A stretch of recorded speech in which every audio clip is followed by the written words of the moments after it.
Hello students, welcome to my YouTube channel. Our today's topic is depreciation class plus 1, question number 9 and question number 10. Question number 9, on 1st April 2008,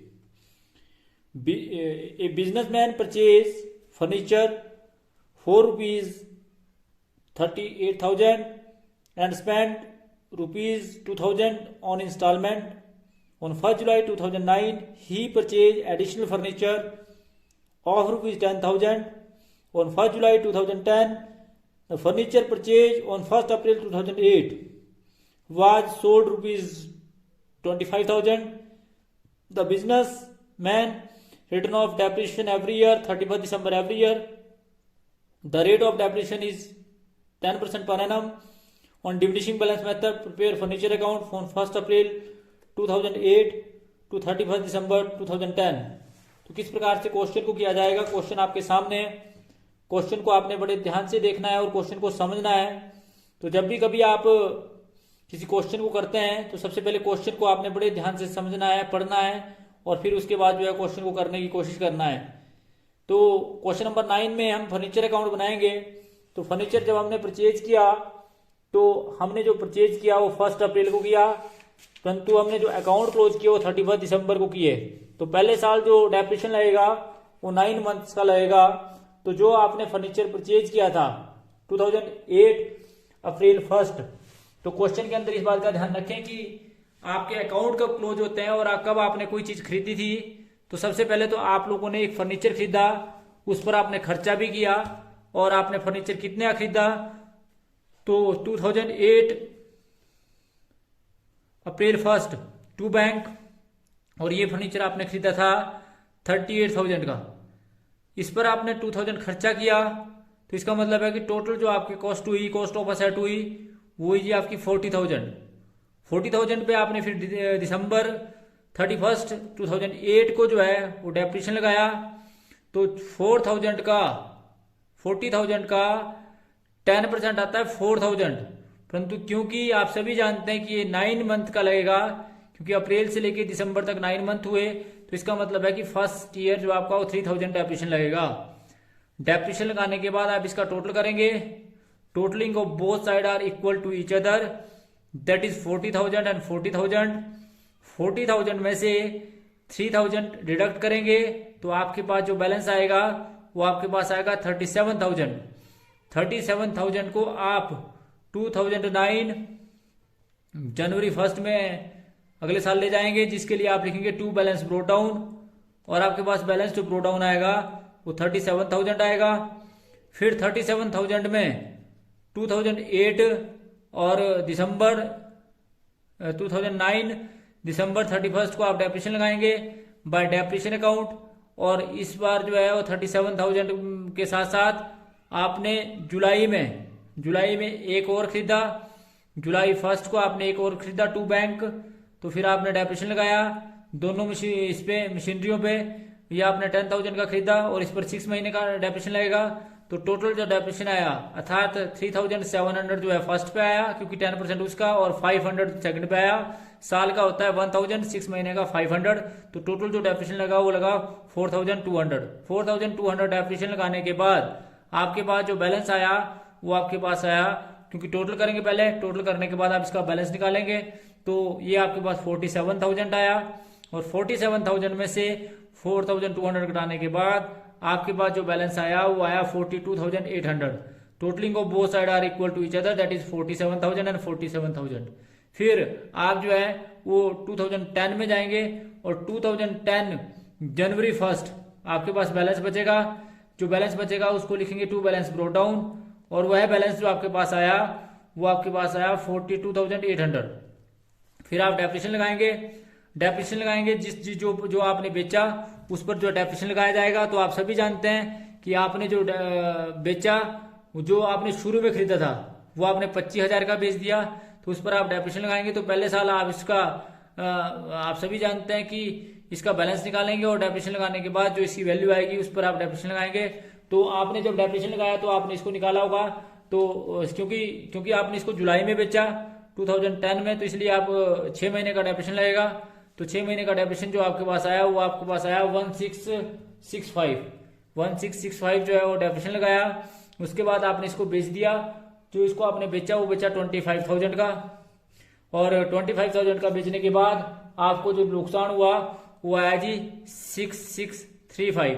ये कैसे आपको आया? देखो जी, शुरू में आपके पास 1 अप्रैल 2008 को जो आपके पास वो चीज थी 40,000 की, इस पर आपने पहले साल डेप्रिसिएशन लगाया 3,000 का, तो आपके पास ये 37,000 की बची। फिर 37,000 पे आपने 3,700 लगाया, तो आपके पास वो चीज बची 33,330। फिर आपने इस पर डेप्रिसिएशन लगाया 1665 डेप्रिसिएशन लगाने के बाद वो आपके पास जितने की भी बची आपके पास वो घटाने के बाद आपके पास बची 10 में से 5 6, उसके बाद 6 और 1 3 31,635 की चीज को आपने 25,000 में बेच दिया। इसका मतलब आपको नुकसान हुआ 6635। इस प्रकार से आपने इसका लॉस निकाला, जो मैंने आपको दिखाया कि आपका पहले साल डेप्रिसिएशन लगा 33,300 पे 10%, 3,310, और 6 मंथ का जो आपका डेप्रिसिएशन हुआ वो इतना आया। फिर इसको घटाने के बाद इसकी कॉस्ट प्राइस इतनी आई, कॉस्ट प्राइस की चीज को आपने इतने बेच दिया, तो आपको इतना नुकसान हुआ जो आपने दिखाया। फिर आपने डेप्रिसिएशन लगाया, जो रिमेनिंग बची अर्थात 42,800 में से जो 33,300 घटा दें अगर आप, तो आपके पास रिमेनिंग चीज बचेगी। तो रिमेनिंग आपके पास ऑटोमेटिकली जो है, क्योंकि आप सभी जानते हैं कि इसमें जो 10,000 की चीज इसमें इंक्लूड है, तो 10,000 में पहले साल डेप्रिसिएशन लगा था 500 का, तो इसका मतलब वो चीज बची थी आपकी 9,500 की। 9,500 पे दिसंबर 31 में ये सारी एंट्री जो है वो दिसंबर 31 में जो आपका डेप्रिसिएशन लगेगा, तो डेप्रिसिएशन लगा 950 घटाने के बाद आपके पास वर्ष के अंत में जो बैलेंस बचेगा वो बचेगा 8550, और इसका टोटल करेंगे 42,800 और 42,800। तो मैंने आपको बड़े प्यार से समझाया कि कॉस्ट जो है 2008 में ये थी, फिर 2008 31 दिसंबर को अप्रैल में 2008 में ये चीज देखी थी, फिर उस पर डेप्रिसिएशन लगाया तो ये 2009 में इतनी की बची। फिर 2009 में पूरा साल का डेप्रिसिएशन लगा तो 2010 में आपके पास इतनी बची। फिर जुलाई तक का डेप्रिसिएशन 6 महीने का इतना लगा, फिर वही चीज इतने की हुई। फिर उसमें जो है आपका जितने में आपने बेची वो घटाया, तो आपके पास जो लॉस हुआ वो हुआ 6,635। तो इस प्रकार से the totalling of both are equal to each other. ये था जी आपका क्वेश्चन नंबर 9। अब हम क्वेश्चन नंबर 10 करेंगे। क्वेश्चन नंबर 10 को करने से पहले क्वेश्चन को पढ़ते हैं, उसको पढ़ने के बाद हम आपको क्वेश्चन कराएंगे। तो क्वेश्चन जो है इस प्रकार से है। क्वेश्चन जो है ये बोलता है कि on A firm on 1 January 2007 purchase an old machinery 10,000, 4,000 spend किया इसकी रिन्यूअल पर। On July 2008 the firm purchase 1 more machinery 20,000 की। On 30 September 2009 the machinery purchase on 1 जुलाई 2008, जो आपने 1 जुलाई 2008 को 20,000 की खरीदी थी, वो जुलाई सितंबर 2009 में आपने 30 सितंबर 2009 में आपने 15,000 की बेच दी। 1 अक्टूबर 2009 को आपने एक और मशीनरी खरीद ली 20,000 की। The firm provide depreciation 31 March every year end 10% per annum. The diminishing balance method show machinery account up to 31 March 2010।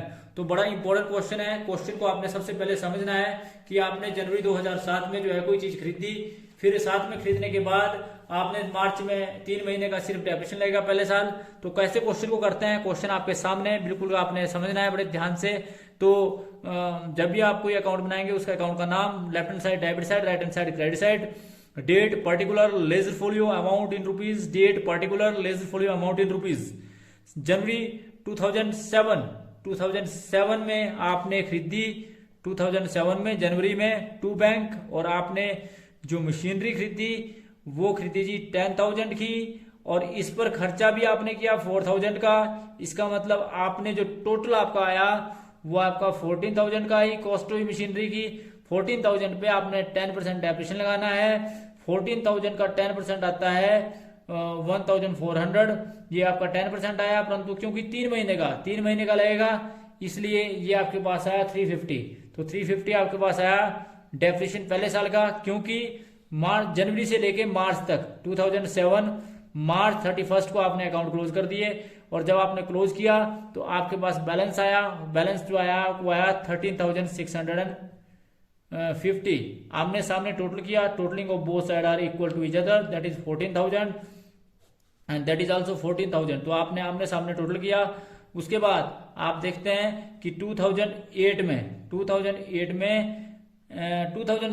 में, क्योंकि 7 में ही मार्च को आपने क्लोज कर दिया था, 2007 अप्रैल फर्स्ट में आपके पास बैलेंस है टू बैलेंस ब्रो डाउन, जो आपने बैलेंस लिखा टू बैलेंस ब्रो डाउन, और ये आपके पास आया 13,650। इस साल आपने कोई चीज परचेज नहीं करी, पूरे साल का डेप्रिसिएशन लगेगा।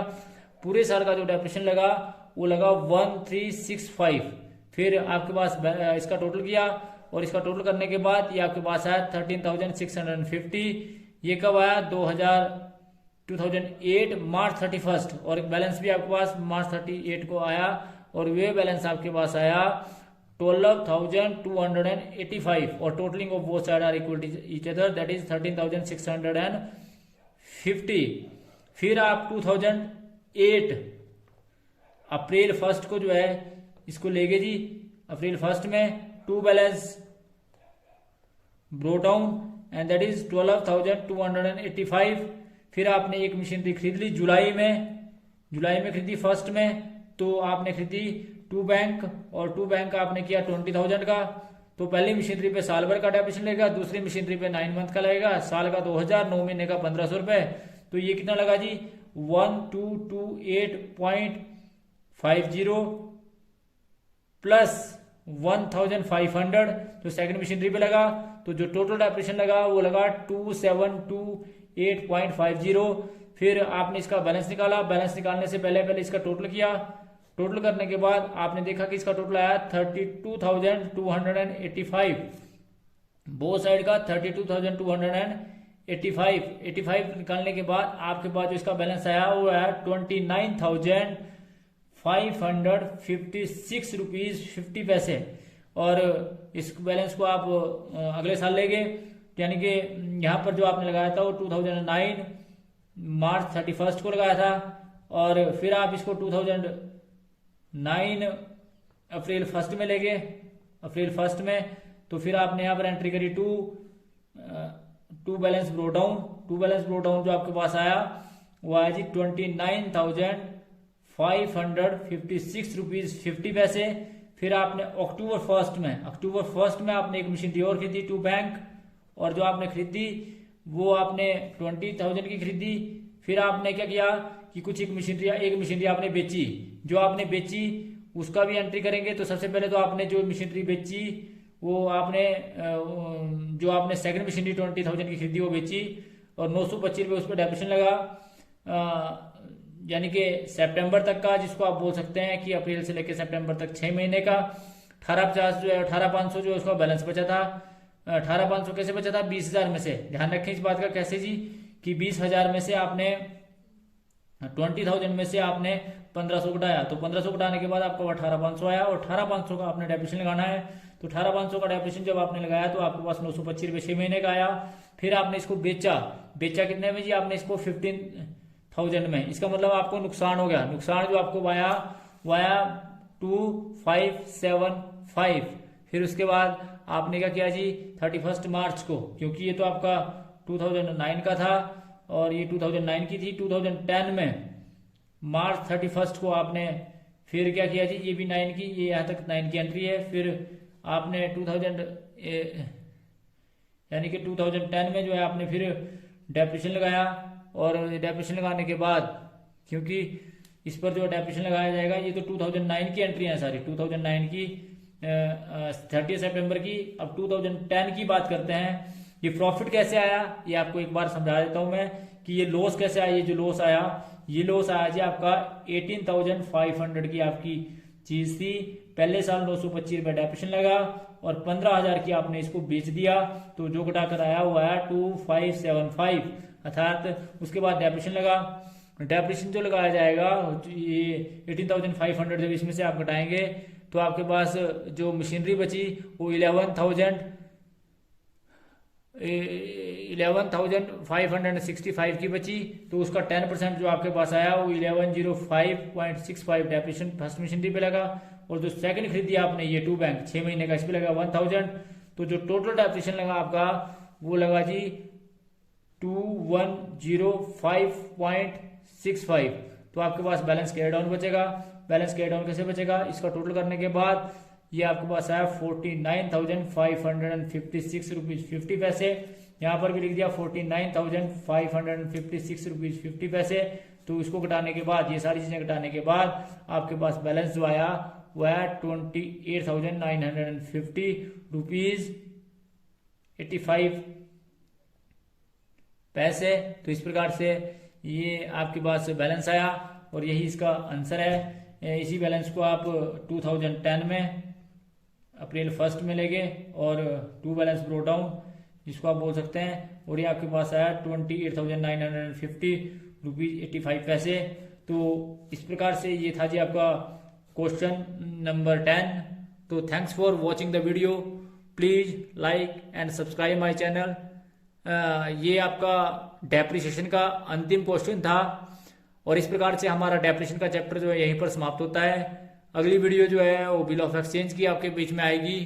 तो thanks for watching the video, please like and subscribe my channel and press bell icon for next notification, and also comment on my video and suggest me and motivate me to